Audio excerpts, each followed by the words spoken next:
everyone. Welcome to the r/Trendiness podcast. I am your host, Matty, aka G. On this week's podcast, we have Ethan, Eon997. Hey, I'm Alex, or TatiusMG on Reddit. Joe. Please, okay, Joe. And I'm Joe. Did I do that right? That was perfect. I perfectly already ruined this. No, it was perfect, Joe. Thank you. That was okay. I already ruined it. It's over. So we should probably explain who Joe is. Actually, we're not going to explain it. Joe, do you want to explain who you are? Sure. I'm Joe Steinhardt. I run a label called Don Giovanni Records, and I listen to. I'm quite a big fan of music, which is why kind of how I ended up running the label. And yeah. We'll talk about that more, I guess, later on in the show. So yeah, first let's get in. Oh, so cool. Thanks for coming on, Joe. And let's get on to the news. First, we have album releases and streams. Again, a lot of fucking releases this week. A lot of fucking releases. We have Hiatus Coyote, Choose Your Weapon, Mikal Cronin, MC3, Metz 2, or My Morning Jacket, The Waterfall, Torres, Sprinter, Best Coast, California Nights, aka the most cliche album title of all time considering the context of the band, Kamasi Washington, The Epic, and King Gizzard and the Lizard. I can't fucking say King Gizzard and the Lizard Wizard Orders. That's a fucking tongue twister. Fuck you, King Gizzard and Lizard Wizard. This show's already falling apart, man. We gotta start again.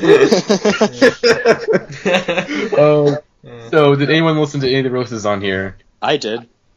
What'd you listen to, Ethan? I listened to Mikal Cronin, Metz. I've listened to Mikal Cronin. I've only listened to Metz once, and I only listened to Mikal Cronin twice. But I really liked Mikal Cronin's album. I like his previous stuff. I like his work with Ty Segall. And I think this is another good release by him. It's definitely more poppy, but I think it works. I don't know. I feel like kind of weird like talking about it after 2 listens, and I feel like it definitely deserves more listens than that. But it's definitely a good album if you like his stuff, worth checking out. And Metz 2 is another good album. I don't know. I just didn't feel that compelled by it. It's a good post-hardcore punk, whatever. I don't know. Not noise rock. Kind of, I guess, infringing on that territory. It's a good album. I just don't feel like it's worth writing home about. I feel like their debut is a bit more harsh, a bit more interesting, but I still like this album a lot. And I think it's a worthy follow up. I've been trying to listen to the Kamasi Washington album, which if you're wondering why am I talking about, I haven't finished it. It's close to 3 hours long. Yeah. Okay. Okay. It's 3 hours long, but so far it's fantastic. I'm really enjoying some of the tracks in here. It's just, again, the album is called The Epic, and it's called The Epic for a reason, because it sounds so fucking grand. It's like, it seems like, okay, it's giving a compelling argument. It's like, okay, this album is going to be 3 hours long, and I'm going to explain why it's 3 hours long. Yeah. Okay, that's basically, the music does that for me. And I still have to finish it, but, 3 hours long. I'm only on, disc 2 right now, which I was trying to get through before we started doing the podcast. I'm actually so excited about this record. I in the past few months, I have grown to be a huge jazz fan that doesn't listen to enough jazz, and it's cool that, we've got, I feel like there's been a bit of a revival almost lately with, Bad Bad Not Good, and now this, and some other bands. Thank you, Kendrick. And yeah, Kendrick too. That album's great, and I'm just so excited to hear this, and the fact that it's it seems to be good. People like it. It's exciting. But yeah, I haven't heard anything. So did you listen to anything on this list, Joe? Yeah, let's see. As far as what so I've seen a lot of these bands recently. I saw Torres, and I thought she was actually, that's not that's her band. That's her name's something else. But they were actually pretty incredible when I saw them, and I'm excited to check out Sprinter. I saw Metz, and I think I'm just going to kind of echo your review, which is that it felt more like an you might not have been ready to say it, but it just felt more like an exercise to me. Yeah. And even more like an exercise, it's just the Best Coast record, like you talked about, the song I've heard. And let's see. The Kamasi Washington record's interesting. I'm curious if it works. Like you guys say, it's 3 hours long. I read a review of it today, and it was very confusing because it was trying to say it was good, but it was also just trying to say that it's good because it's like rips off Coltrane so well and rips off like Miles Davis so well. And to me, that sounds like a bad record. Like where it's like, oh man, this is again getting to that word I just used, exercise. But I feel like it's probably not. But the review was really weird because I'm like, if it was like a rock record, you would never be like, this is great because it's really generic. But it almost was like that with this record.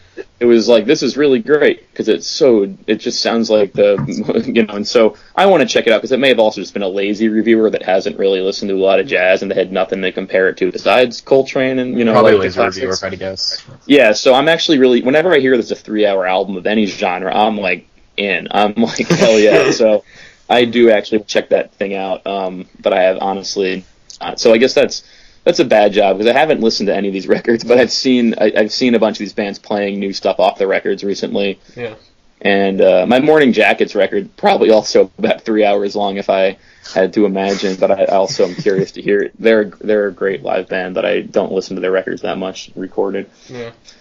Just commenting on what you said about Metz, I completely agree with you. That just kind of like a retread of their first album, but I listened to this interview it was this podcast interview for about 40 minutes. They were about 30 minutes of the podcast was talking about how it wasn't a retread of their first album, how it was this great big expansion of their sound. They're trying all these new things, and I'm like really like trying to find that, and I can't. It's kind of annoying. It's sort of like, again, if you're that's make just like the same that. record. Oh, sorry, Jay, you can speak. Oh, no. I was just going to say that's like that thing about like the tennis player. If you ask them to tell you like how they hit a stroke and they tell you and that's not what they're actually doing. I feel like the bands just don't realize what they're doing sometimes, and it's quite honestly true. Like they feel like they're going in and doing this thing that's really different. And because I just work with so many bands, and it's like you talk to them about what they're doing, and then what they're actually doing is like you just don't always know. It's hard. So I'm not saying they're like, full of shit when they say they're really going and redoing all this stuff, but sometimes that stuff is so nuanced that it doesn't really come across. When you hear the record, you're like, oh, this is just the same record. Yeah. I don't know. I can see where they're coming from because they want to defend their music, and they're gonna try to make up excuses like, oh no guys, it's different, okay? But it's just sort of like certain bands certain bands should just be honest, be like, yeah, it's kind of just like our first record, but we're trying some new things here and there. There are bands who kind of are honest about it. Like I was thinking about this on the drive home. There's just some bands that are very good at making kind of similar albums over and over again. I might be speaking out of term here or out of line here, but I think Superchunk kind of falls into that category. I love Superchunk, but I think kind of they definitely progress, but their music kind of sounds similar. Throughout some people may say the National. I've heard the National kind of when those bands that kind of have like a similar sound, but do tiny little progressions where they're like, it's tiny little changes, so like you're not going to complain about them being the similar band, but it's obvious that like they're making similar music than they were like 10 years ago. Yeah. And it kind of hurts to say that because like what they put out is still so good, but yeah, definitely the National is they've kind of, I don't want to say they've been retreading, but they've really stuck with their niche, I guess. And that's fine because the music is great. So I mean, and then again, they're still making tiny little changes here and there. Yeah.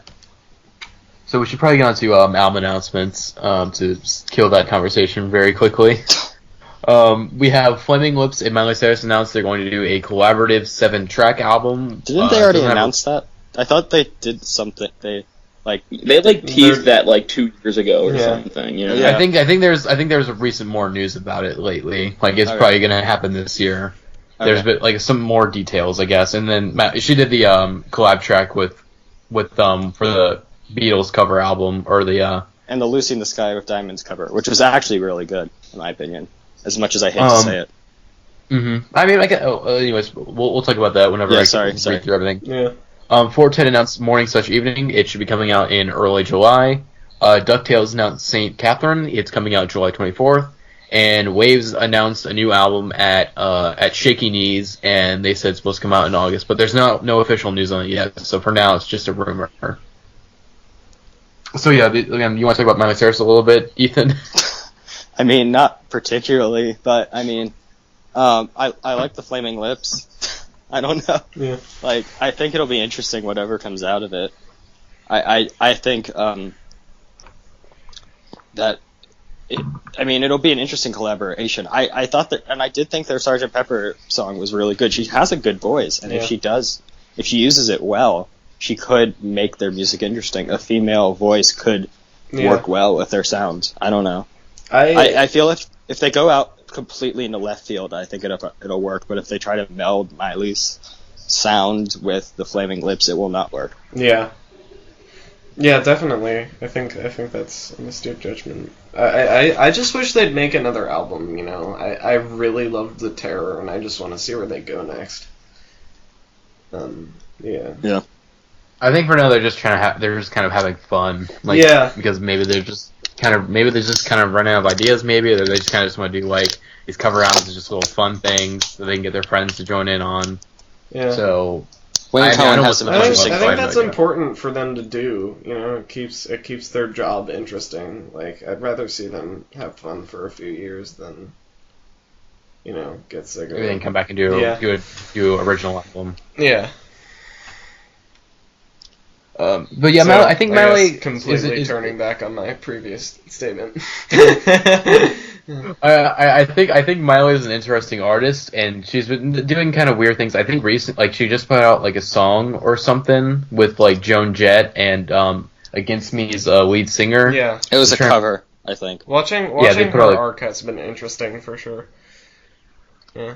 Because Miley is she's such an interesting artist, like at least with recently, because she was this Disney girl and now she's trying to be bad. I don't think that I have trouble finding that interesting though. I just feel like I don't know if it's interesting. I think it's interesting seeing how people are still freaking out. Like whenever yes, that's it's like we've seen this shit before. Like Britney did it, Christina did it.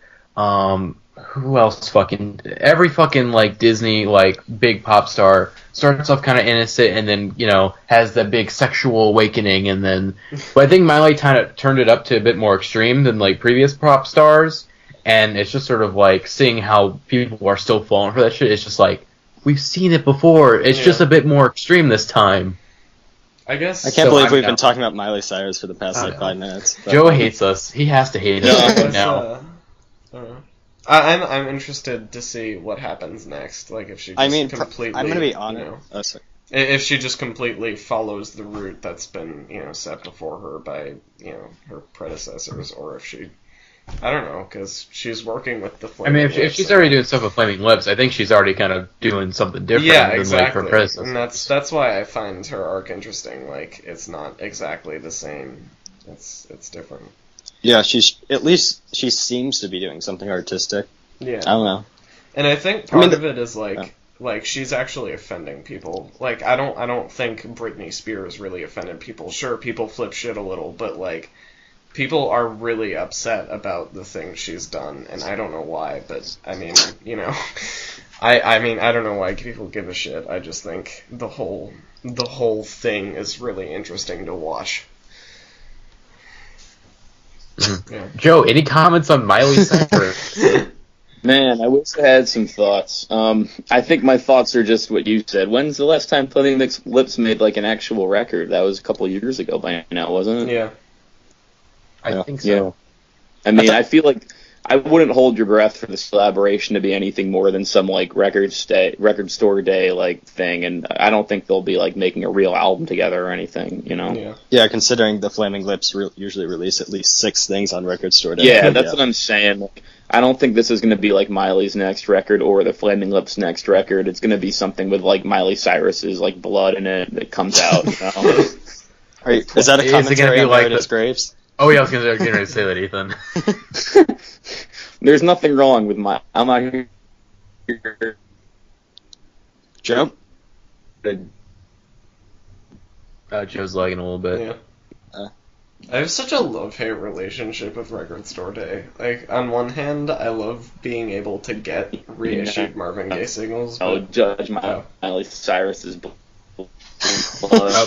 Okay, there's Joe coming back. Yeah. Joe, if you hear us, you're lagging. Hold on, I'll put it in the chat. Joe has some. That's just probably what it'll be.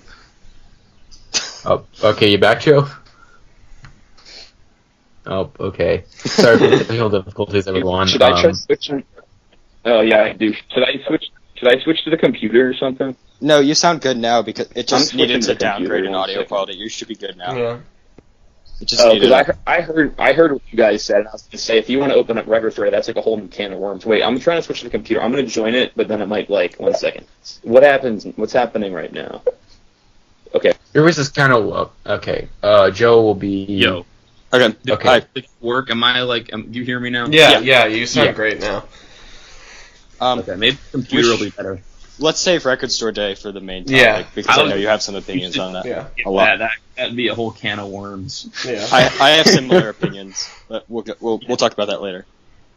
So anyone have anything else to say about any of the records announced this week? Cite about waves, I guess. Yeah. Oh. And, Okay, so on to... Oh. Alex? No, I was another. I really hope Okay. Waves doesn't make another boring album like they did with their last album. Ha! Yeah. That album's real boring. I can't listen to it really. Okay. Yeah. Yeah. Okay. So anyways, on to single alert. We only have like 2 singles this week that we want to talk about. Number 1, fucking Tame Impala, fucking Kevin Parker is like, hey guys, gonna release another fucking song this week for y'all. And then just like the last couple singles, I didn't really care for because I'm a man, but like everything else has been pretty like quality. Can you? And it's just, here you go, I'm Kevin Parker, I'm gonna release quality album, quality fucking songs. I'm gonna release every fucking song on my album before it comes out in July. I have no idea why you're complaining about this. It's so great. I'm not gonna. Okay. I just This think song I is still so think I crunchy just and do not think. delicious. It's really good. Yeah.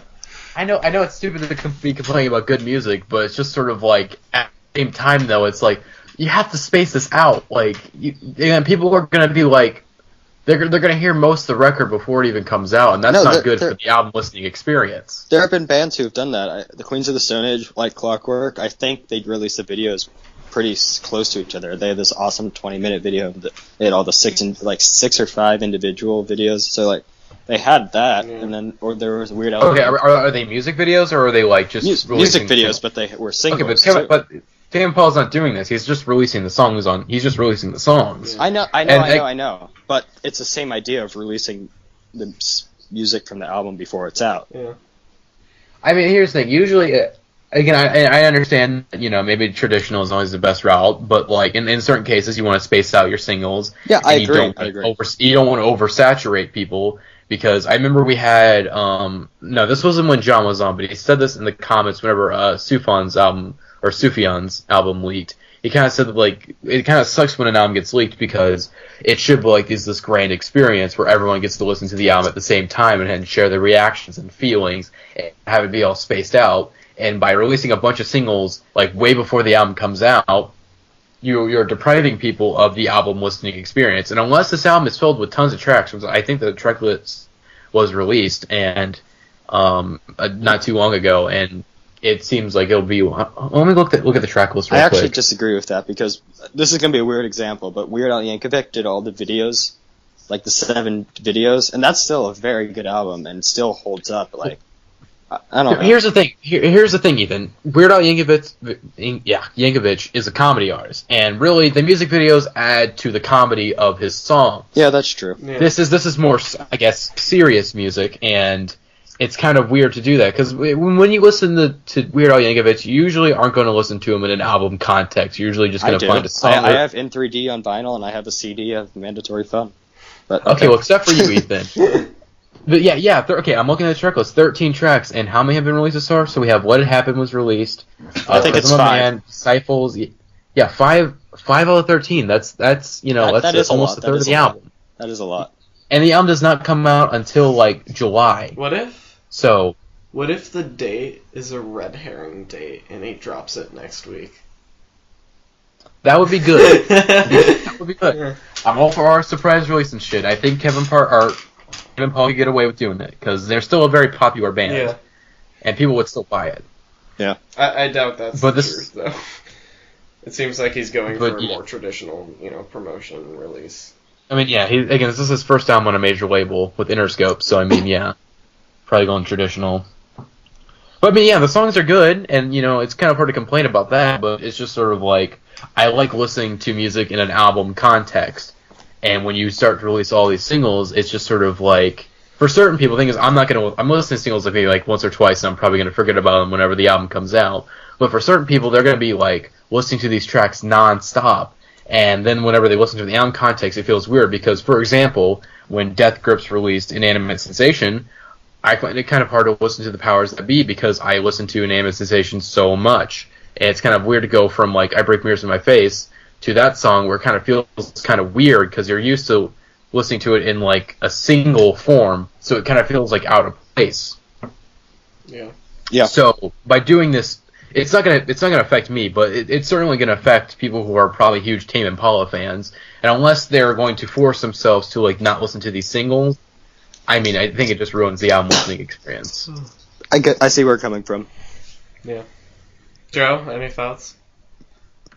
I mean, as a huge fan of music, like I am one of the people that will often like deprive myself of the single, or like there's a couple movie trailers I have actually avoided because I know that I want to see the movie, and so like, I mean, what you're saying might be true, but it is weird that so many songs have been like, released so early. But it's also kind of funny to hear you guys being like mad that you're getting all these songs early. Like, damn it! I wish it's like the opposite of people who complain. I think it's kind of the opposite of people who complain about like they don't get enough music. Like I'm complaining about like having too much music. Like calm it down a little bit. Yeah. Because people are usually complaining like having too little songs.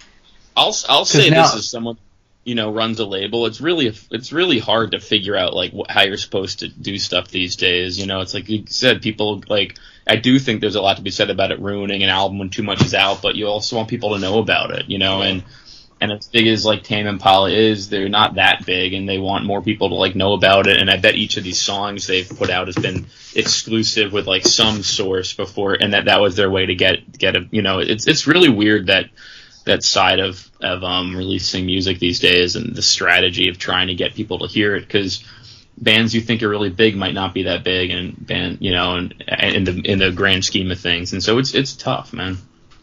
I don't know if it's useful. I kind of see it that way. I mean, I do see where you're coming from, because I think one of the songs he dropped in here, like, he was just begging for someone to ask him for a new song in his Reddit AMA, like, I'm waiting for someone to ask me to drop a new song, and someone's like, but drop a new song, and he did it. That was planned, like, and so like, we'll do Reddit AMA and we'll make someone ask for a song and then we'll give it to them. Like that wasn't actually, you know what I'm saying? Like, I see. Yeah, definitely. And there's nothing wrong with that. But the point was, it was like, okay, I'm going to give one song to Reddit, and I'll give one song to like Time Magazine, I'll give one song to, and all of a sudden you've given out like 5 songs because you have 5 big things that want to do it, and that's like the issue these days. It's like you just need, everyone wants their own original content. No one's satisfied with like something that's already out there, and so if you have big people that want to work with you, you want to work with them, but you have to give them some original content. And so whether that be Reddit, or I don't know where the other 5 songs premiered, or 4 songs premiered, but that's kind of the issue, and that's probably why so many are out, because it's a big record and he wants to promote it really hard. Yeah, because like the last record was kind of a quote unquote breakthrough. Like, so he's like trying to he's trying to break the pop charts, he's trying to get to where he's kind of famous. It's kind of weird to talk about that, because like it's a band I love and I don't want them. There's kind of that weird ownership you feel of a band, and you're like, I don't want them to become popular, but you're like, I understand where they're coming from. They're a pop band. I mean, at least the good thing about these new songs, that they're still really good, even though he's releasing it through a major label. It seems like he's not sacrificing like the creative freedom of his, or at least the label's not sacrificing his creative freedom for the music. They definitely sound more poppy, though, I think. They definitely sound more poppy. Which is fine. That's fine. Which is fine. I mean, if the music's good, the music's good. Yeah, definitely. Yeah. So I think that's pretty incredible that he's both satisfying his label and satisfying the longtime fans. So I think that's cool. So we should probably get to the next single.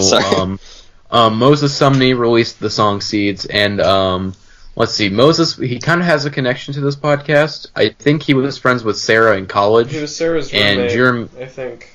Oh, he's Sarah's roommate? Yeah. Okay. In college. And Jeremiah met him I think he went to a Sufjan Stevens concert, and Moses was opening for Sufjan, and Jeremiah met him. So yeah, we have to be very careful talking about Moses because Sarah is going to get very pissed at us if we say a certain thing, or if we say certain things. And Sarah's one of the people who's on the podcast, by the way, Joe. But anyways, I checked out this track because I found as I got a better track on Pitchfork, and I was like, and I found out Sarah knew him, and I'm like, okay, I guess I had to give it a shot. And I'm like, wow, this is really, really good. Yeah. I think this song is totally wonderful. I love the tone and his voice, but in general, I just love the idea of folk soul as a genre, and I'm really looking forward to what he does next. And yeah, Ethan, did you listen to the track? No, I listened to I was like, I should listen to this, and then I'm like, no, I'm gonna listen to Priests. So good job, Ethan. Yeah, I did listen to his EP that he put out last year, that Moses put out last year, and it's also very good. Yeah.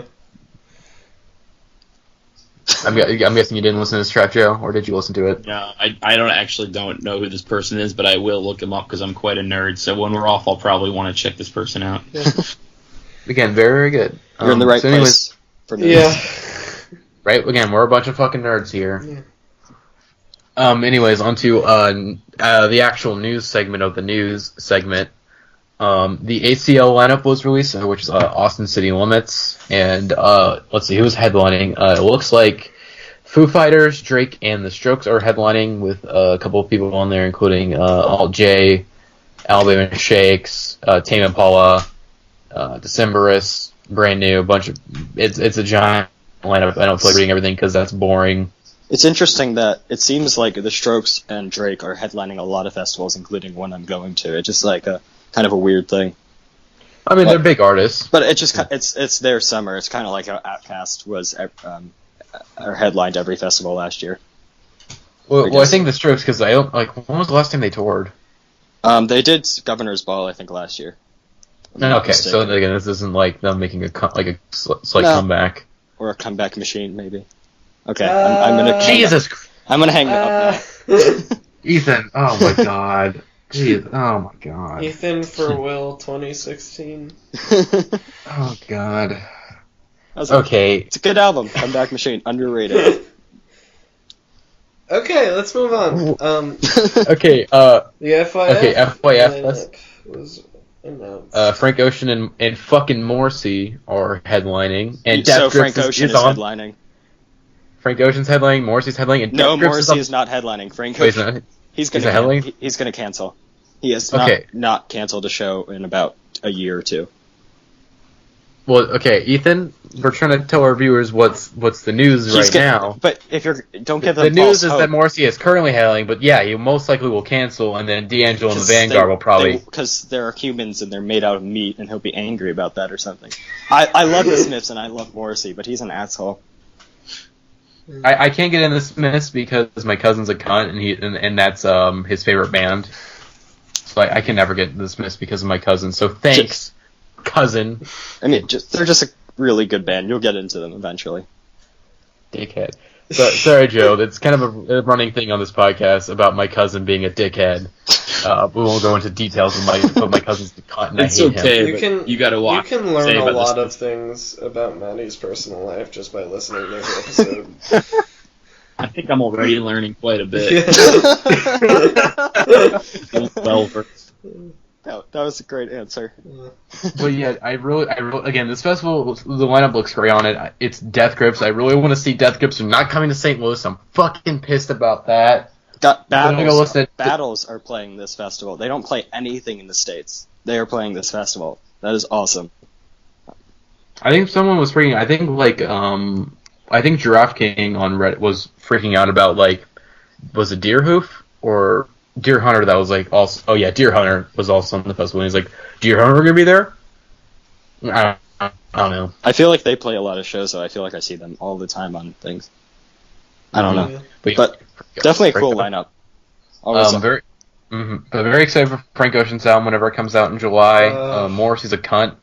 He's probably going to cancel because some stupid reason. Morrissey, and you got to watch using the C word. We've talked to Matty about this, but he does not listen.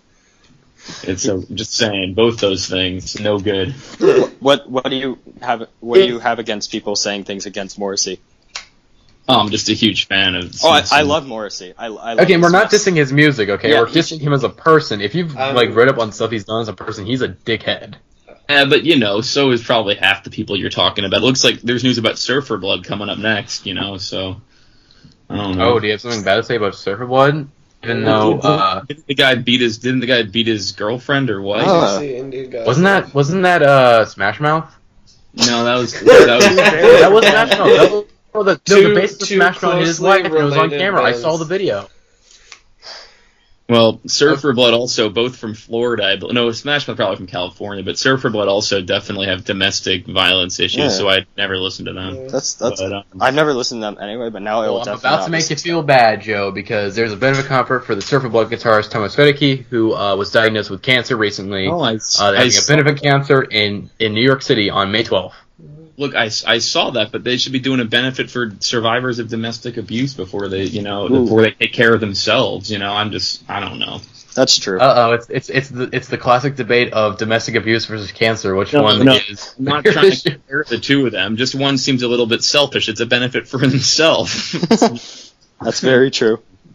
Whatever. I completely agree with you. There was a fit last year if this is some cause of theirs. These guys are a bunch of selfish assholes and the singer beats his girlfriend. I don't really want to... Anyway. I'm just saying, so Morrissey's biggest crime is that he's like a bit of a prima donna, and canceled... A bit of a prima donna? Okay, fine. Joe, I think that's underrating it a little bit. It might, but it makes the times you get to see more special cat powers to cancel all of the shows I try to go see her at too. That was like her thing for a bunch of years, and you know what? She's still great. And so that's being a Death Grips fan, where they cancel like every other tour they do. Yeah, but it happens. Either way, Morrissey, I'll give him a free pass for almost anything because I'm just a big fan. Yeah. So okay, yeah. sorry. Animosity on the Our Social Needs podcast. We should probably get on to what we've been listening to this week. Yeah. This week I listened to Sufjan Stevens, Illinois. Very good album. It's about the state I live in. So I kind of have to love it a little bit, even though my state is kind of at times. Even because mostly everyone knows us for Chicago, when in reality you realize there's a most of the state is, below Chicago, right? And it's corn. It's corn. It is boring. Like Chicago. There's Chicago, maybe Springfield, and then where I live is still kind of boring. But I live next to St. Louis, so that kind of makes it a bit more exciting. Because we're basically a suburb of St. Louis, just across the Mississippi River. But yeah, Illinois, very good album. Just again, the fact that he made most of this album himself, and just seeing how intricate some of the instrumentation on the album is incredible. The songwriting is just fantastic. His voice, what Sufjan Stevens does really good is make you feel emotions. He knows how to properly emote on songs. He's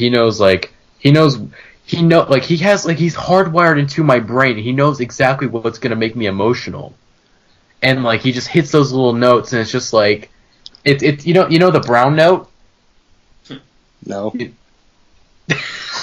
Oh god. The brown note is I don't know where it came from, but now I know the brown note. Let's not talk about that. Let's not. It's he has the brown note, but it's for crying. Let's move on. Okay. Anyways, I listened to Young Father's new album, White Men Are Black Men Too. I've been listening to them a bit more lately. Really good, lo-fi pop album. Yeah. The songs are really catchy. It's a nice little progression from what they're doing on their mixtapes. And of course the title is kind of eye-catching and whatnot. And it's again, I remember, of course, I think we all know who this guy is on YouTube, Hero Eyes Music. He does little music reviews, except they're less than 10 seconds long, or 10 to 15 second reviews. They're just really quick zingers or one-liners. And basically he describes them. It's a sad little fiesta. That was my favorite of his reviews. It's so perfect. And that's exactly how it describes them. It's a sad little fiesta, and it's wonderful. So Ethan, what'd you listen to, buddy? I listened to some music. Cool. Cool. I hope you guys enjoyed this week's podcast. Okay, I listen to Band of Horses, Everything All the Time. I'm going to Landmark Festival in September, and I wanted to check out all the bands. And I kind of heard Band of Horses, and they sounded incredibly boring. And then I'll check them out again, give them the benefit of the doubt. I went back to their first album, and it's a really lush, pleasant, nice, kind of folky, kind of rocky album. I don't know. It kind of reminds me. Probably this is the Sub Pop connection, but it kind of reminds me of the Shins in a lot of ways. Not musically, but just kind of the same feeling I get from it. I don't know. Both of the bands really are nice sounding, and I like both of them a lot. Yeah. So yeah, that's probably where the similarities end. But it's a really good album. I was listening to it outside, and it's like finally becoming warm outside, and so like it's like a good it's becoming warm album. I'm really excited to see them outside. I don't know, that just seems like a more interesting experience.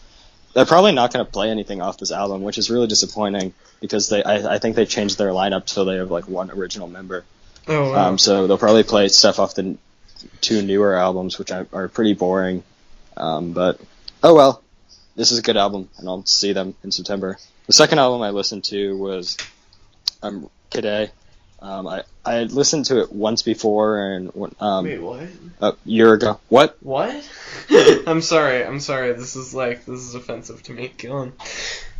I have trouble. I've talked about this before. I have trouble listening to full albums. I have a short attention span. Yada yada.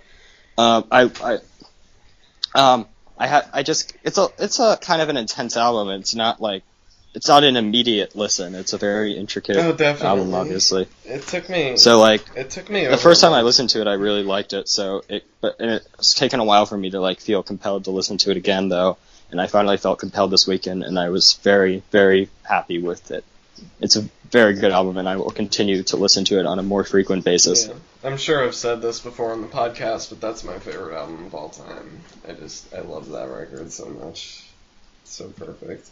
Yeah, this is making me question the credentials someone needs to be on the Indieheads podcast for a second. That I've only listened to Kid A twice. The second time being Kid A yesterday. I've listened to Emergency and I at least 20 times, so I think I'm okay. I'm just making sure you're well versed in the canon. I'm bad at some artists' discographies, and I'm trying to get better. I come from it's kind of a long story, but I used to listen to 4 songs from each band, and I'm still and it was that was when I was really into alt radio stuff, and I'm still part of me is still in that kind of lazy mindset, and I'm still trying to get out of it in some ways. But in some ways, I'm really farther into things, which brings me to my next topic, which I think it was a couple nights ago. I don't remember which night it was exactly. I was listening to a lot of Scandinavian experimental black metal. I'm basically talking about this because I want to brag about it because I sound so cool talking about experimental Scandinavian black metal. And it's just a really fun 4 words to say. Oh. But I found this. I picked up this record. I was at Oberlin this summer doing a program, and there's a really cool record shop owned by the guy from Wolfeyes, who I can't remember his name right now, Aaron Dilloway. And I love Wolfeyes. I'm not a huge fan of his solo stuff. It's a bit too out there for me. So that was really cool to meet him. But I bought this record on a kind of a whim. It's called Circle of Ouroboros Utility. They're a Scandinavian post-punk metal band, and this album is incredible. I don't understand anything they're talking about, so I went on their Last.fm page and clicked on related artists, and I found bands like Urfaust and Cosmic Church, and it's just been a lot of cool stuff. It's really dense, and I'm not a metal person really, but this stuff is just really, really cool. I don't know, it just kind of, it's almost more like Joy Division than metal, but it has kind of that dark side of metal that brings an even darker thing to post-punk and kind of shoegaze. There's some really cool stuff, and you have to find it on really weird websites. So if you can find their stuff, check it out. Urfaust and Cosmic Church aren't as hard to find as Circle of Ouroboros.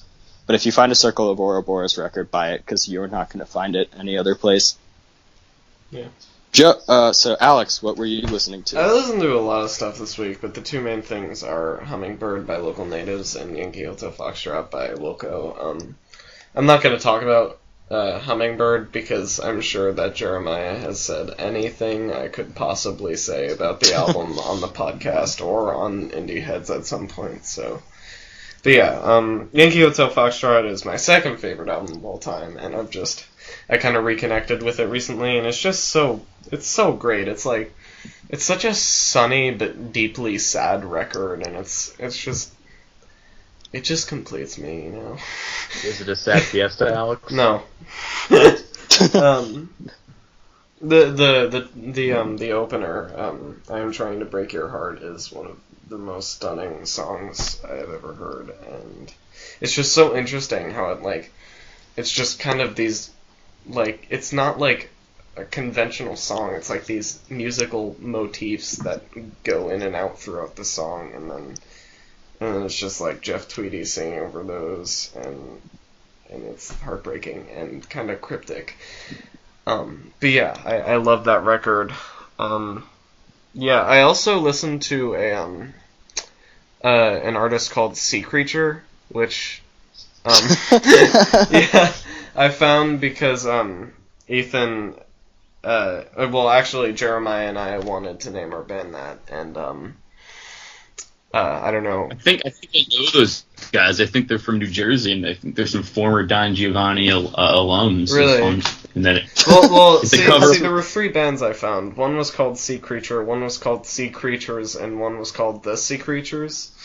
So no, was the one looking at orange and white lines? Yeah, that's it. That's the one I listened to. Ian Thompson is a Don Giovanni alum, man. That band's been working on that record for like 9 years, wow. And it, not very hard. I just mean that band's been around. They've made like a record, and they're a bunch of stoners, but good band. Yeah, I thought it was good. It was kind of shoegazy, and it was just interesting. Yeah. It was fun listen. Joe. All those guys used to be in like hardcore bands. I guess this is when I round up what I listen to. I probably put too many choices on here, so basically I should just plug. I listen to Vic Chestnut almost every day and every week, and I have for way too long. He's definitely my favorite artist and songwriter, and I would recommend like everything he's done, but different eras definitely. But now I'm at the point where I listen to so much, I end up just listening to like weird live stuff. Matthew Shipp is another person I've been listening to a lot recently. If you're talking about like new jazz, it doesn't sound like old jazz. He's pretty amazing. I'll check him out. I listened to Selena Hughes. Yeah, you should. I listened to this Selena Hughes record last night. She only has one album, and it's really amazing. It's very like John Fahey type. Who's another person I listened to? Like, I guess I forgot to put him on. And Michael Hurley, Holy Modal Rounders. I basically listen to the same like 5 or 6 artists, but deep catalogs, and I listen to them over and over again. And then somehow in the cracks, I listen to like all the other thousands of records and CDs I own. Yeah. So I don't know. Yeah, I could go. Like I said, I'm a pretty serious music nerd, so I can talk about almost any genre or band at this point. We will get to that as we are now at the interview. Good transition. Nice. Okay. Good thing we planned that ahead of time. I love it. Okay. So just forewarning, Ethan will probably be carrying like a lot of this interview because Ethan's been like the most excited about doing this interview. Yeah, I'm very excited. This is cool. I'm also excited, but I didn't really get to prepare. I mean, I'm pumped. But I was the one who suggested it. That was my role. Yeah. Thanks. Like I said earlier, I never know what the like Reddit community and I feel like in general our label exists very like offline. And so like we sell a lot of records. Our bands have people at their shows, but no one ever like talks about them very much online. Whereas with other bands or in other labels, people are like huge online, and their shows are like the same size as ours. So it's just like it's just weird.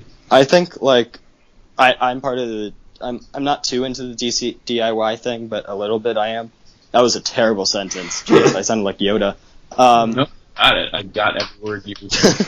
But like there's a Facebook group of like 7,000 or like thousands of people in it, and that's where the stuff gets posted. And like I know priests are huge, and they're here, and they're talked a lot about online. Just got Twitter, I think, also is a big thing. But Priests are my favorite local band right now. So they're really incredible. I will talk about them later, but I think we should start with, where did you grow up? When you say grow up, I was born in Pennsylvania, outside Philadelphia. I lived there, but until like middle school. But then I went to high school in New Jersey, and that's where I feel like I'm really from, because that's when you kind of develop like who you are. That's why I asked where did you grow up instead of where are you from, because I feel like that gives like a more, like, you can be from somewhere you weren't born or something. Yeah. So I really grew up in like New Jersey, central New Jersey. New Brunswick music scene was kind of my music scene. I go to shows in New York sometimes and Philly other times. What was like the first like exposure you got to the scene and like independent music and like beyond like just radio?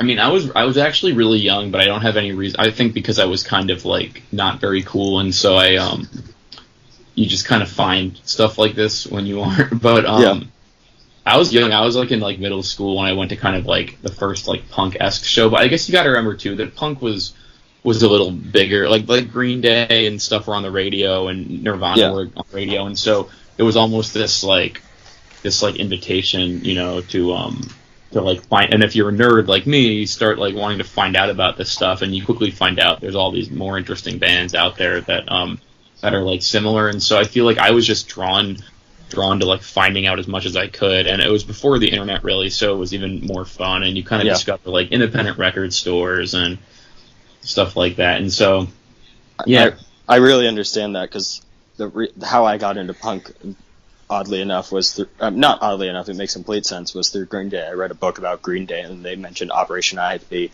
and 94 Gilman Street, and I just went down the rabbit hole. I had the internet to help me, but then I just like spent a night like checking out Black Flag's discography, Circle Jerks, and just going through the whole LA punk scene, and that was and then I dug deeper, obviously, beyond that. But it's just like, I don't know, like there's these bands that like are gateway. They're like the marijuana of music. They're the gateway drugs.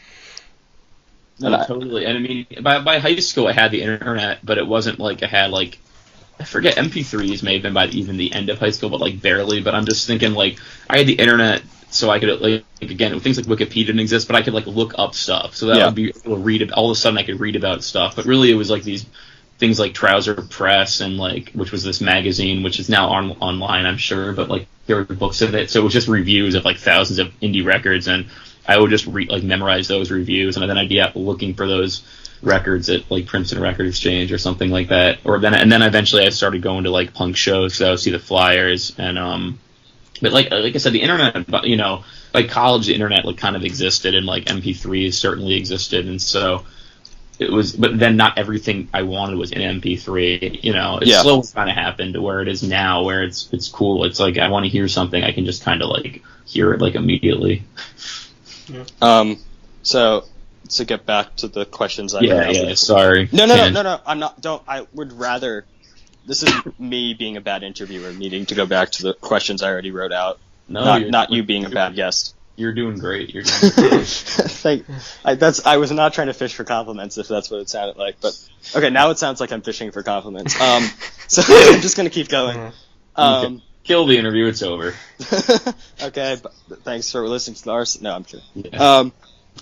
So this is a pretty simple question, but it's kind of complex. And I think you've answered in interviews before, but I just want to kind of hear what you think now.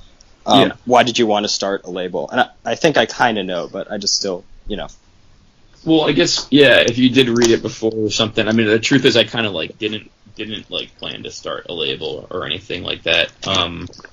It's just like really I just wanted to like my own band. That was just all my favorite bands were putting out their own records, and then I was like friends with a bunch of bands just from going to shows, tiny bands, and so I kind of got our record out, and that was at the time like a pretty big accomplishment, like wow, we got a record to exist, and that felt great. And then some friends were like, hey, do you want to help with ours? One of the first friends actually being Ian, who now plays drums in Sea Creature. He was singing in the band. He was on our first release that wasn't ours, the singer. And so and that's kind of where we were. That's a very I I kind of get annoyed when people use punk as an adjective, but I think it works here. It's a kind of that punk thing. It's just like, I'm going to put out my record. I want to put out my frame record. Like, it kind of sounds like the Ian MacKaye kind of thing. Like, I just want to document the scene or whatever. So I think eventually it did become very much like documenting. Like, eventually there was more purpose. Like, I really just want to document what's around me, and now it's almost trying to like do that, but also just enable bands to do more than they can kind of do without me. So, speaking of that, what do you think the role of the label is for the musician? I know it's to like physically put out the music, but I feel like I don't. Yeah, no. I think it's kind of what I just said. I think there should be. I think rarely do you find this anymore, which is a shame. But there should be some responsibility to, like I just said, really try to enable artists to do more than they can do without you, and not just like take advantage of their situation, but more like, how can I actually help you make a record better than you could make without me? And sometimes all an artist needs is money, because they're just like so good at everything, and they literally just have no money. But other times they need just help, like being connected with people, or they need help finding an audience. Yeah. But that's the role of a label. It should really be to like enable artists to do more. Yeah. That's such a good philosophy. I think it's yeah. Ethan. Yeah. Now I just have a couple. These are just like two questions. I have like two questions in a row just about specific artists. Let's do it. But like, so how did you guys find out about Priest? Because obviously, great band. They put out 2 tapes, and then was that what signaled you, or like? No, I think even before their first tape even came out, people are talking about them. But I mean, with our label's so much in like a music scene that I feel like us and our artists are almost all like a crash course for each other, and so it's like I can connect all of our bands to all our other bands.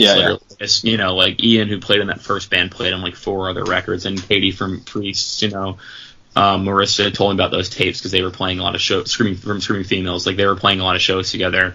Yeah, and Marissa was like, "You got to check this band out," and they were in the same scene, and that's like where Downtown Boys came from, and I swear I've heard of Downtown Boys, and that's probably why. Yeah, and so it's just like, I feel like a lot of times I joke about it, but it's true, where I'm like, I don't even think I have control over what artists we work with. It's not, this isn't one of these things like I have this like superior taste, and it's more, I'm really good at just like documenting what's kind of going on and then helping bands kind of do more. And so it's like, sometimes there'll be a band I love, I listen to them all the time, but they just don't really fit because they're just like from outside. And sometimes I guess there aren't really bands that are bad that I would put out, but there will be bands that I love, that I listen to like a lot, that just wouldn't make any sense for like the label. Sorry, I could all day if you don't. No problem. So do you feel like the label kind of has a sound, or like not a sound, but like, yeah, I mean the goal, definitely not a sound, but it really is all about like independence, like true independence, not like quote unquote like indie, but like actually being independent artists, musicians in a label, and actually thinking about certain things, like having certain anti-corporate values and certain values. That's really what bonds everyone together. So everybody might play music that sounds really fucking different, but you put them in a room and we're all talking to each other, and like we're all on the same page about a lot of social issues and issues about art and music and stuff like that. And that's way more important to me and all of our bands than like what they sound like. So, because like I said, whenever we put out any kind of band, like when Screaming Females got kind of popular, we were just getting all these demos of bands that sounded just like them. And when Waxahachie got really big, and we still are getting records that sound just like Waxahachie, but it's so much not about like, it's just not about the sound at all. Like, it's like they missed the point, It's about the viewpoint. Yeah, and just like who the people are. Like, I wanted to do the Waxahachie record before it was recorded. Most of our records, like the Priest's record, I wanted to do it before they even had a tape. They hadn't even really found, they had barely found their sound. They, quite honestly, they were still finding it. Like when I first was like, I want to work with this band, And so it's more about the people and the values and the politics of it all. Yeah, because you listen to like some tape 1 of Priest, and it sounds nothing like what they sound like. They didn't even have all the members they have now. Oh, really? Yeah. Or like yeah. But I just, you don't, like, the sound only matters so much. It's what they're going for, what their end goal is. I think that's a really interesting idea. That it's kind of like having a what am I trying to say? Like a political collective. I think I know what you're trying to say. Because the thing is, you see the potential in this band, and you're like, okay, I know what this band's trying to do, and I can help this band, get to that point. And so I want to help them get to that point where they're making the music where they're trying to make. Which I think is kind of what Ethan's saying. Like, you just want to help out these bands be able to find their sound. Yeah. I mean, that's true, but it's not like I can take that much credit either. Like, with a band like Priest, it's not like they're so in control of what they're doing, and they just needed time to develop, so we just didn't work with them. But it's more about them as people. That's what it's like. Really, I'm just working with good people, and so you'll see the same people in like all the whatever projects they're doing. And again, you look at people that are in our new releases, and I can point to you this old release that they were playing in, or something like that. I think that's really cool, though. I think that's what these like bigger indie labels, like you get a Merge or a Matador, they're all these separate entities, and most of them are pretty big. Some of them are smaller, but they don't really intermingle. But it's just like a collective. They're more like clearinghouses. It doesn't mean they don't put out good music, but there's nothing connecting their artists. It's just a bunch. It's like, to me, it's like investing in stocks. If you're at that level, I'm only so interested in that kind of thing where it's like, I'm going to try to pick ones that are going to go up. I'll pick ones that are going to go down. But to me, it's like I probably rather would just read about companies than read about bands and try to predict the outcome. And I think that's just that is the goal of so many of these labels, is like predicting the outcome, whereas the goal of our label is trying to create something that's going to last, whether people hear it or not, so it's just really different goals. It's hard and there's nothing wrong with what they're doing. I don't think there's anything wrong with trading stocks either. It's just like it's just not what we do. And so it's sometimes when people try to compare us and those other labels, it's kind of like apples and oranges, because it'll feel like if you're comparing apples that we're like a really small apple and they're a really big apple, but like we're different fruits. We turn down a lot of the stuff that they do, and they have a lot of things do that differently that we would do. And not to say we would be where they would be, but I honestly don't know. We might not be, but I know that we're just not doing the same thing kind of. I think yours is a lot more respectable in terms of artistry. I don't know. I think great bands aren't any label, but when there's a difference between a great band on a great label. I don't know. That sentence didn't perfectly work. Well, I think what you're saying about respect is sort of. I mean, again, I'm sure what they do is really good. Also, I'm just saying, I just know personally, I'm really proud of what I'm doing. Yeah. And that's the only reason I do it, and that's kind of what matters. And so, like, it's the comparison thing is almost pointless anyway. It's like I just know that I may not ever take money from this, but I'm like proud of this, And so that's all life should be about, kind of. Yeah. It's about getting it out there. So I just want to ask another specific artist question. Please. So I know Chris Gethard is kind of in the punk scene, whatever. I know he with the Chris Gethard show, he puts a lot of bands on there that otherwise wouldn't get access or shown. But like, how did you end up putting his album out? Because like, I will be perfectly honest, and I didn't look that closely at your roster, so you might have other comedy acts on there, but I didn't notice anyone. No, we don't. I'm not even that big of a comedy guy. But Chris is just part of this same scene. He just happens to do comedy, and it's kind of what I said. Like he's also from New Brunswick, went to all the New Brunswick shows. We'd also known each other for years. Like because I never knew he would even do a comedy record. I didn't know he was more of a TV show host. So we knew each other for years, and we were just like admirers of each other's work, and kind of like, man, we should do something together someday, but I don't know what it'll be. And then like 2 years into that, he was like, I'm going to make an album. And I was like, okay, cool, done. And again, I need to hear it. I didn't know what it would be. It was just like, hell yeah, like we're going to do this. And then it ended up being like a really great thing for both of us.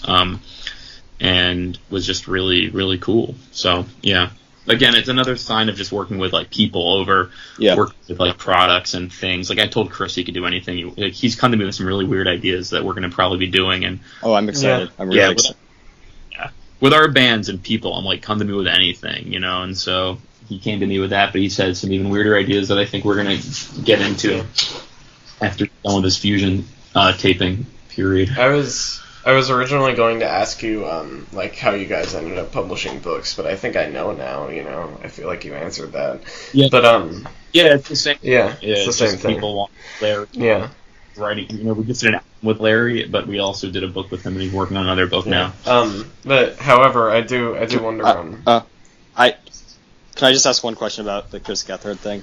Definitely. Just because I just noticed, because he talks about punk in the album, and I just find that interesting. Like, he's talking about how he's growing up and becoming less punk, and like listening to the album, he's trying to be accessible about punk. He's not like trying to go into his love of. He talks about how much he loves music. He doesn't go like right. talk about the bands. He doesn't go into it. But then the whole bit is about like how he has the J. Crew thing, and then it's hilarious. And then he has and he's like 17-year-old me would hate me. But I feel like 17-year-old Joe would be like, oh, Joe, or I don't know when you started the label, but like if you were like looking at yourself from your 17-year-old self, you'd be like, oh wow, I'm doing exactly what I wanted to be doing. I mean, maybe, but I also feel the opposite. I feel like I hate my 17-year-old self. You know, like I'm just more like, man, I was really immature kid. I guess I was 18 or 19 when I started the label, but at 16 and 17, I was like the height of my immaturity. Even 18 and 19, I was still really immature. So I mean, if anything, it's almost the opposite. I'm like, I hate my 17-year-old self, but 17-year-old me, I guess I don't know what I thought. I guess, you know what, I don't really think about the future much. I couldn't tell you what I think like 40-year-old me is going to be doing either. Yeah. You know? Yeah. I just found that to be an interesting bit. Like, yeah. It was a very accessible bit on this, like, and then you'd go, like, on the same label, you can go listen to a Priest thing. I don't know, it's a weird comparison. I don't know what I'm trying to say. But yeah, no, I know what you mean. I think I think that's one of the other problems with our label. It makes it a little harder for people to like. It's not like a label like Lookout Records, which I used to love, or even Discord, where it's like you like hardcore. These are all these hardcore bands, or Discord in the '90s. You like post-hardcore, all these post-hardcore bands. This is very much like, or Lookout, like you like one of these pop punk bands, you like all of them. This is more like, I don't expect anyone to like everything we're doing. I just know everything we're doing is really quality. Yeah. But I'm not expecting, like, people all the time are coming to me, and I know they're just being, like, hyperbole. They're like, oh, you're, like, the best label ever. And I'm like, you probably have, like, you should hear, like, more than half for other bands. And that's, but because it's true, like, I would never, I expect people to own more than, like, 4 or 5 of one of our releases, probably, unless they're really close, like to everything. If you're in the scene, then yeah, it's like all the bands in the scene. But if you're slightly outside of it, then this stuff sounds pretty different, and it's like you might like some and think others are terrible. Yeah.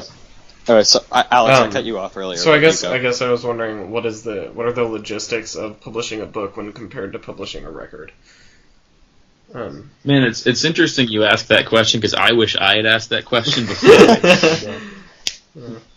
Because I quite honestly thought it'd basically be the same, where I was like, because when you making a record is like, you just send stuff, you put stuff in templates, you send out the master, and I figured, quite honestly, the book would be like, you put stuff into book templates and send out the master text, and and that is actually a little bit true, but what's not true is everything about distribution, like so we have really good distribution for our records, and getting it everywhere, but it turns out, like, Amazon, like, they got our records on Amazon, but they can't get our books on Amazon. It's like things that happen for records cannot happen for books. Like, with a record, there's just all these different, even weird, like, licensing related things. Like, someone wanted to publish a chapter of, like, I think Rolling Stone or something wanted to publish, like, the first section of an excerpt from the book, and that ended up being really complicated with a bunch of paperwork that we don't need when they want, like, one of our songs. We just, like, send them the file. Because it was text, it became, like, really complicated. And so even with distribution, we're still trying to figure out actually how to, like, distribute the book, because it's mostly selling either on Amazon from the person or at record stores. It is a music-related book, but I think that we were thinking about just doing more, like, cool books, but I think now that we know we have to really make sure it's music-related, it'll also be really hard to sell, that we're not exactly going to keep searching for, like, the next hot authors, So I think we have, like, 3 more topics of conversation, and they're just kind of, like, broad topics. Let's do it. Mostly 2 of them are based on articles you wrote, and one of them is just based off my selfish want of knowledge about college is. Thanks, Ethan. And it'll be the most boring segment we've ever done. Everyone might benefit from knowing about colleges. You never know. That is true. There might be the one guy, the one listener who's just like on the exact same college search I'm at. Exactly. We are the #1 educational podcast. So, Screw you, This American Life. Screw you. Okay, anyways, I guess you want me to start with this podcast, or do you want to do it? Okay, so we're going to talk about Spotify. We're going to talk about the need for a competitor and away from our axis, and the conversation. Okay, I'm reading off the bullet points of the schedule. I just wrote after reading your article about Spotify, and they're mostly things I completely agree with, and I just want to have a general discussion about Spotify. Yeah, I don't have a question. Spotify Tidal, I guess, and some of the competitors that have popped up, and like Grooveshark being shut down, all this, and Tidal being a major success. Of course. Yeah, the huge success that it is. No, I mean, the truth is, though, Tidal is not really a competitor in the sense that I was talking about, because it's just like this. It's like McDonald's and Burger King might be competitors, but neither are like independent burger joints. So like there's a need for a truly independent, independently operated streaming music service. I think there is. I think Bandcamp to an extent is. But it's still hosted by a third party. Bandcamp's not the same at all, and it's also like Bandcamp's just in my opinion, it's just waiting to be like bought out. Like SoundCloud was really good, then it got bought, and YouTube was really okay, and then it got bought. And so it's hard to really trust any of these people because there's so much pressure comes in eventually. That Bandcamp right now just to me seems like it's small, but also it's nothing like Spotify. You can't just go through and like listen to stuff. It's actually it's not the same. It provides a different type of service. It's not really a streaming service the way Spotify is. It needs to be almost exactly like Spotify or eMusic or Tidal or Rhapsody, but independent and with independent labels and artists in mind, the same way there used to be and still are independent record stores. Yeah. And that's why I said to an extent, because you can stream stuff off there, but it's mainly just sort of a distribution platform for independent artists. We are currently experiencing technical problems. Please sit by. And we're back. Sorry about that, guys. What about technical difficulties on one of our sides? Internet sucks in America because Comcast and Time Warner are a bunch of bullshit. Are we trying to get Reddit? Yeah, we're trying to get. We have to get again. We have to get an audience, Ethan. Okay, we have to get the funny audience. We have to whore ourselves out for those sweet uploads. We gotta whore ourselves out for a little bit. But anyways, let's go back to we were talking about Spotify. Yeah, I was saying Bandcamp is a way for artists to get their music out there. I think it's a good platform for independent artists. Which I think you're kind of disagreeing with me on that, or would you agree that's a good platform? I'm not disagreeing. I think it's just different than Spot. It's not like a competitor. It's not a streaming service. Yeah, it's not really a streaming service. Yeah. I know you can stream songs on there, but it's not what I would call a streaming service. Even I don't agree with that. That's why I said to an extent it's kind of a competitor, but it's still very like rough comparison. Like people want to use Spotify and they want to use something like Spotify, and so I think that should exist. And I think it's fine for there to be a major label version of Spotify, which there is Spotify, but I think there needs to be an independent version of that same thing pretty quickly before it's too late and independent's just been completely forced out of the equation. I've uploaded music to Spotify before, and I've just found it to be really easy. I'm just wondering have you experienced with them before? Wait, what do you mean? Because I understand what you're trying to say on a vaguer sense, but like on a more like technical sense, like have you had problems with dealing with Spotify? Is there like no, they pay us really well. Like we go through our distributor for Spotify, but I think what you're confusing or conflating is this idea of like access to the actual to people actually being shepherded to it. Again, okay, I get what you're saying.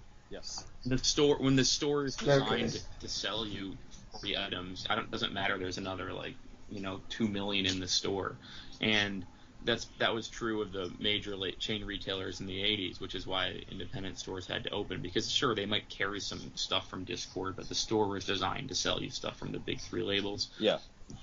Spotify. Look at the Spotify. I think the proof is in the pudding. Like, Spotify is supposed to be this thing that levels the playing field and offers the celestial jukebox or whatever words they like to use. Look at the top 40 Spotify. Look at the top 100 Spotify. It's all major label stuff, and it mimics what's on the radio, which is controlled by the 3 major labels. And so this idea of internet, and all this extra access leveling any kind of playing field is a bunch of bullshit, to be honest. It's the major labels want us to believe so they can keep pushing this agenda and tightly, controlling things more tightly. I completely agree with you, but I feel like if someone like you or me or any of us on this podcast wants to find something, we do. And I think there are some people who just have the urge, and there are some people who don't, and they're just kind of, the music isn't that important, and I can't understand that. But it's knowing what to find, and I think that's what I'm saying. And I think that's much more controlled and cultivated than you want to believe. You might believe you're discovering stuff, but actually, if you really start thinking of the infrastructure of where you discover, that's kind of more controlled than you might want to believe it is, and that's why you're all discovering, Tame Impala this week, and not Downtown Boys. No offense. Yeah. No. And I mean, and that's kind of what's happening. The world that we see is controlled, and I don't mean that in a paranoid way. I mean in a completely reality, cultivated. Controlled almost sounds too paranoid. I just mean it's very cultivated. It's filtered. It's filtered, and the radio especially is there's never been an independent song played on the radio ever, even though in theory the paywall doesn't exist anymore. Clearly it does. The major labels control radio, and as a result that moves so much of the rest of culture, and a lot of the indie charts are also related to larger indie labels that are being distributed by major labels, and that's, again, it's okay for that world to exist, but it used to be a lot easier to just ignore that and live in your own world. But now they're trying to mash all of us into their world that they control and not provide any alternatives. And now I'm worried about it. I was never worried about Sam Goody or The Wall or Walmart, because we had our own independent network of distribution. But those stores are all closing. People are streaming, and it's a little worrisome that it's, instead of the big 3 labels, going to be a big 3 tech companies like Apple, Spotify, Google, that are probably working with the big 3 labels to keep their power. And so that's the argument, and it's kind of scary, and I know it sounds a little ranty, but it's actually closer to the reality. Look at the proof is, again, in the pudding. You can just look at the charts and see what they line up with, and you'll see. Yeah, and even on the independent charts, which I think this moves into our next topic, it's kind of these artists that are being pushed by Pitchfork or whatever, but by the bigger indie labels, the stuff like Tame Impala, and there's some good stuff being pushed, but it's still these artists who are not that independent who are playing the bigger thing, and so there's kind of this weird. The indie has come commercial. I read the article you were talking about how Urban Outfitters and Vice and these alternative has become the norm, and I don't think that's a new thing. I just think it's becoming, like you were saying, it was becoming more and more prevalent. Right. Yeah, it's definitely not new. It's been happening since the 80s, but I think to be honest, the digitization of everything has kind of provided a new barrier to entry. I used to be able to open my own independent record store, and I used to be able to press my own independent record. I looked into getting someone to code a Don Giovanni Spotify thing, and it's we're talking $500,000 or something for it to actually be any good. And, yeah, because you need the servers, you need a staff to maintain it. It's crazy. So it's not the same as I can just rent out some space, open a record store, maybe it'll be good, or I can our label started because I pressed a record and sold 500 and kept doing it that's no longer a thing if it's completely if it's too expensive and it's too controlled, and that's a problem, Yeah, and because people aren't willing to go out into a physical space anymore. Right. I think there are what do you think about Tom York putting out his album on BitTorrent, making that as a everyone hosts it? Do you have any opinion on that? I mean, that stuff's so complicated when I read about what Tom York or Trent Reznor or U2 is doing, because they've just enjoyed the advantage of the major label push for so long. Yeah. That it's you just can't. It's apples and oranges. It's like if trying to compare Donald Trump's son to my son and being well, which one's gonna have a better chance at running for political office? Yeah, and so it's just like the reality is Donald Trump's son. You can't, whatever strategy he uses to run for political office is going to be different than my son, and so you almost like can't compare them. And that's like how I feel when I read about Radiohead's strategy. Like it works great for Radiohead, just like it would work great for Donald Trump's son to probably make a tweet, probably be able to have a campaign out of like a single tweet. But my son couldn't do that, and so I think. That's just hard. So it's almost like I have no thoughts on Radiohead's thing. I heard the album and it wasn't very good. That's my own on it. I think that's like, to bring it to like politics. I think that like people are given a stage by whoever gives the people and it just like you just have to be this tame, censored version, and that will be appealing. And not just music, it's movies, it's TV shows, and it's just like. And politics, and it's hard to get a voice. There's only so many voices, and But that's why the alternative has always been so important historically. Yeah. So it's true. That what you're saying has been true since like the 50s, but especially in the 60s and 70s and 80s, there was like this serious counterculture alternative. In the 90s, it started to get crossed in a little bit, but there was always a strong alternative, and that's always important. And there's steps. Technology makes it actually easy to eradicate, which is ironic because technology was promised to kind of make it like Web 1.0 felt like it promised to even everything and really give a voice to the alternative, and that sounded wonderful. But Web 2.0 is all these like apps and things which are designed to take power away from the alternative. So like my Facebook page, no one sees what I post if I don't pay, and all that means is that the labels that pay more money are going to be the ones where you're seeing it, even if you like me and you like the other label, and so. That's Web 2.0. That's cutting the alternative out, whereas the original promise of the internet was everyone gets a web page and everyone can find everything. It turns out what you see and what you find is just getting sold to the highest bidder, and that's never a small person. It's always a big person because you need a lot of money. And so that's the internet's no longer the right place for the alternative and the independent anymore. We need a new place. Do you have an idea what that new place will be, or do you have... No. I know, and that's the problem. It's like... I don't think it's going to be is what, of course, or they're like, let's just go back to how things used to be. And I'm like, that's not how life and history works. Like I said, people want to stream. And I think there's nothing wrong with that. I'm not saying let's go back to like writing on paper and and stuff like that and making fanzines and cassettes. I don't think that's right. I think streaming's right, but we need some kind of serious alternative solution for every mainstream solution coming through. I don't know. Because I want to say to kind of like some of the points because I Spotify is like the sort of like they give this false hope to artists like don't worry, we can still do music here on Spotify, don't worry, but they're not going to promote their music. It's just like you can put it up here, but who says we're going to promote it?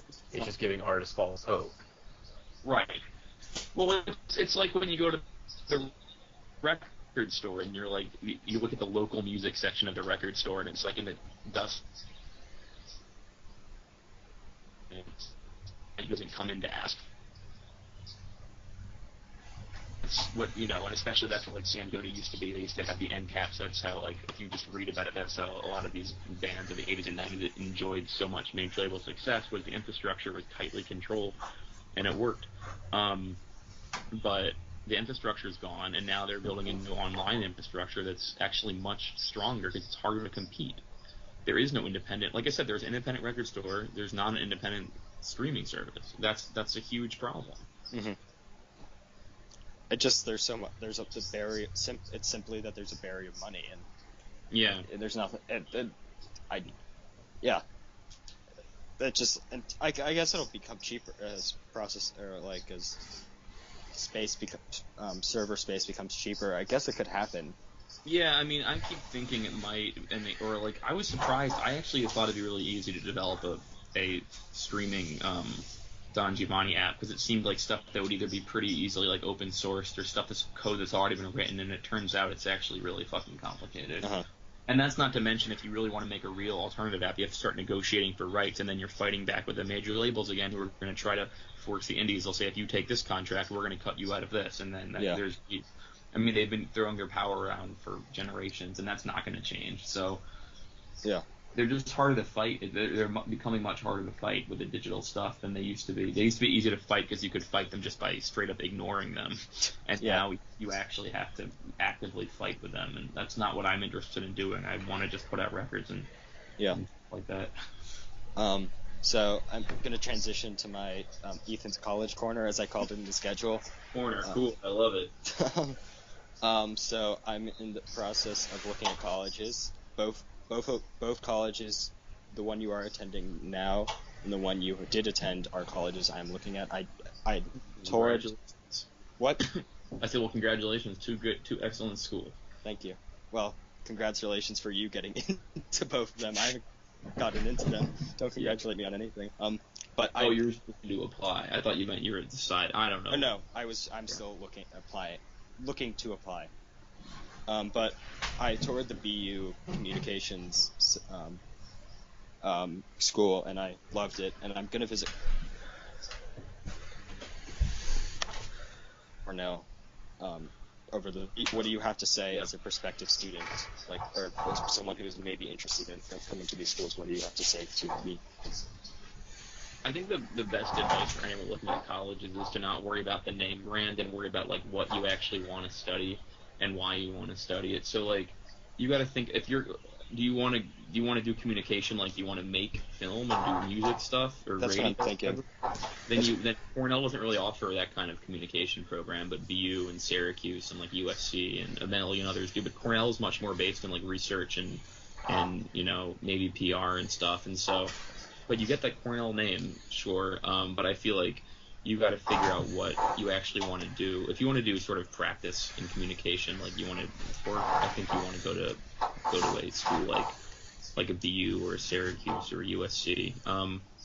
But if you want to do more research, which is what I do now, you'd probably want to go more to a school like this. Cornell's beautiful though. If you want to get away from it all, it's a really pretty place to be, and that's important. But I don't think I would have wanted to be in a place like this as an undergrad. I think as someone who likes indie music, I think you want to be in a place where indie bands actually come to, and that's not Ithaca. You got to go 2 to 3 to 4 hours away to somewhere to see a current indie band. You either get stuff on the way up or on the way down here. Boston, though, stuff's coming through all the time, That's kind of a major consideration for me, because I'm not that involved in the DC scene, but I definitely want to get more involved in the scene where I am in college, and that would be hard at a more suburban or rural school. So that's why BU is definitely appealing to me, because it's right there in the city and all that stuff that you hear about in the intersection. BU, NYU, If you ever want to visit Cornell or something, let me know, and I'll definitely stay with us. You can see all the shit that I have up here. That'd be great. I actually will email you that. Yeah, you totally should. I'll give you a campus. I'll give you the tour they don't tell you on at the whatever station. That would be amazing. I will email you sometime this summer. Hopefully before I actually come. Who knows when I'm coming? Yes. Even if it's last minute, I don't go anywhere. That's great. I'm going to Pitchfork.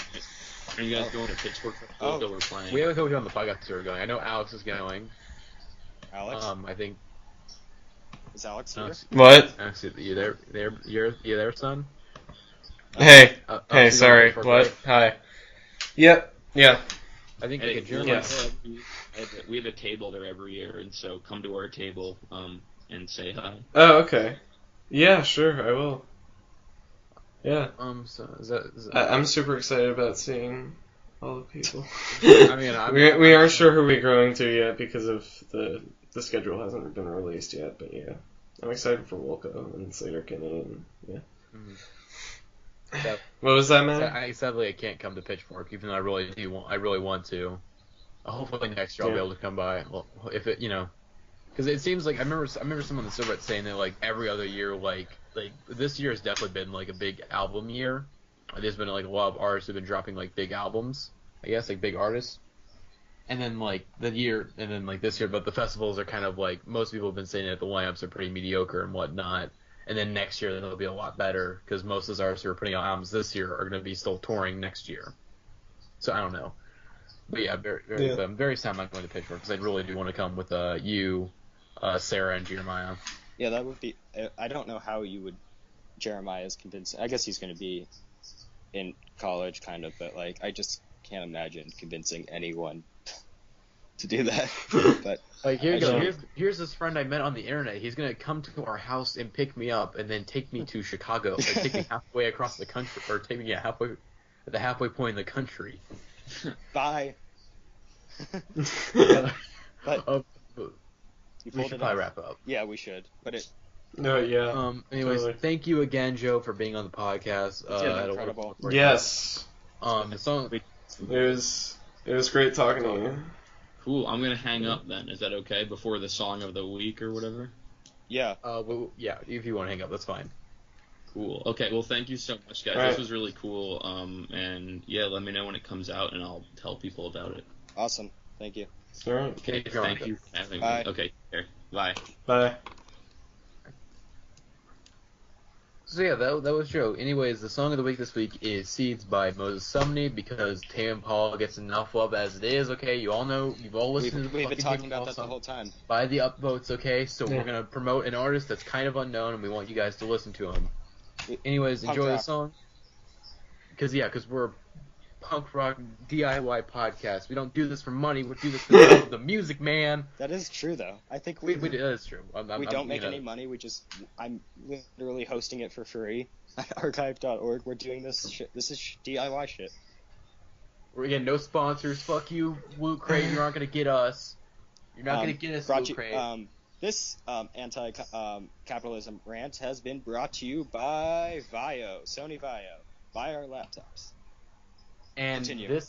and I learned how to do these anti-corporate rants thanks to lynda.com, where you can learn a bunch of tutorials on things. Okay, but anyway, song of the week is "Seeds" by Mose Sumney, and hope you guys enjoyed this podcast, and see you next week. Bye.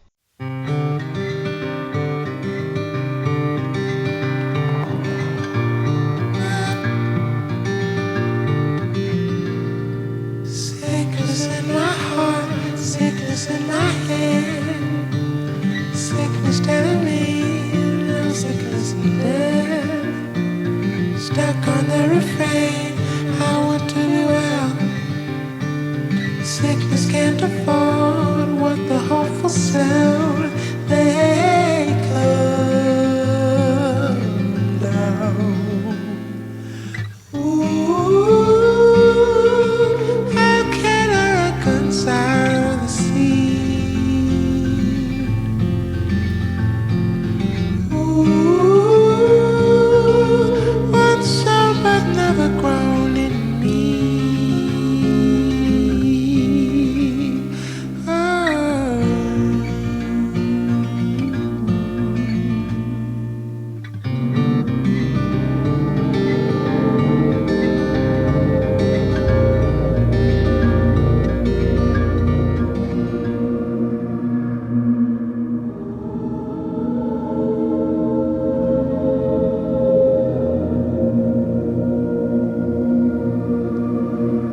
When the solid seed fails to germinate, must resist the need to self-terminate.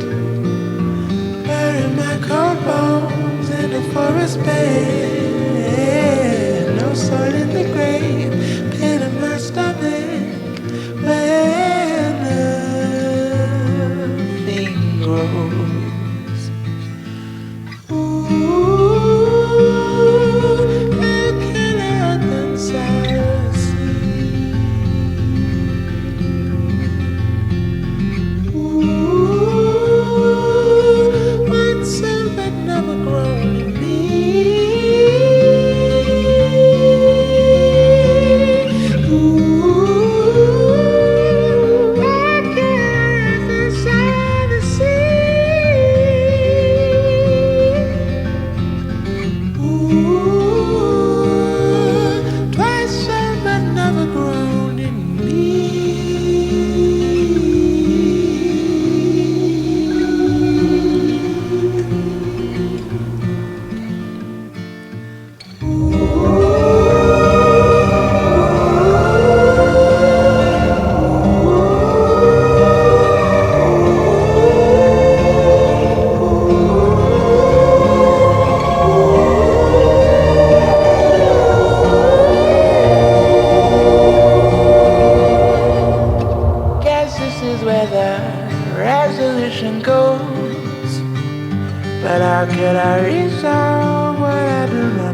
listen to my end, but leave a question tucked in my head. Will I always be broken?